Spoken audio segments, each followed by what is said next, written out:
Won't this man get along? That's your 30th #1 single.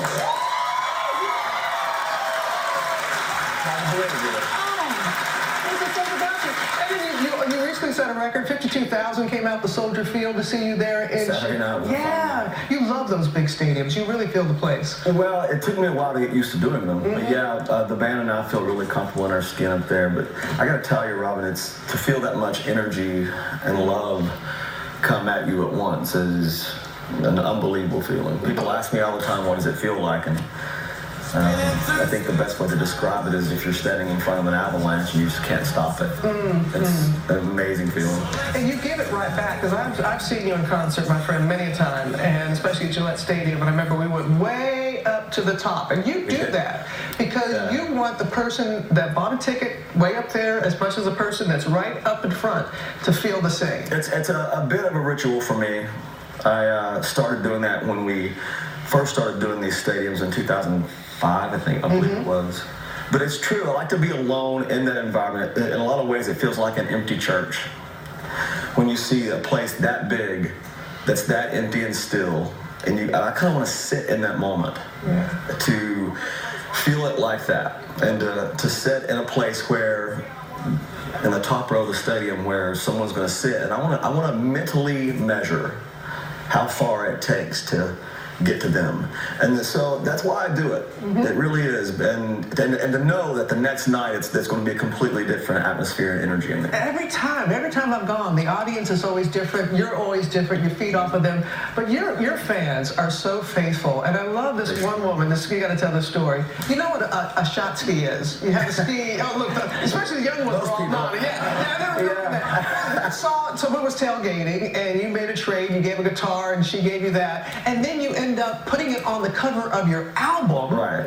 Well, I think it was 3 years ago, or 2 years ago, whatever it was, in Kansas City, and there was this group of people out tailgating, and I was coming back from working out in the Kansas City Chiefs training facility, and I saw this black No Shoes Nation shot ski, and I asked Deanna, who works for my radio station, to go out and get it, because I wanted to put it in my bar in the islands. And I did a trade with them. I signed a guitar, and they gave it to me. Well, I brought it on stage, and that night I showed it to the audience at Arrowhead Stadium. And my photographer, Alistair, just captured that moment. So that ended up being the cover of the live record. I took it down to my bar in the Virgin Islands. It was one of the few things that made it through Hurricane Irma, believe it or not.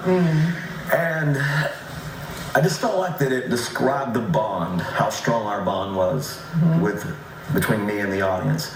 And I decided when it made it through that I was going to bring that shot ski back and give it back to the person that gave it to me. And that's what we did this year. That's beautiful. That is absolutely beautiful.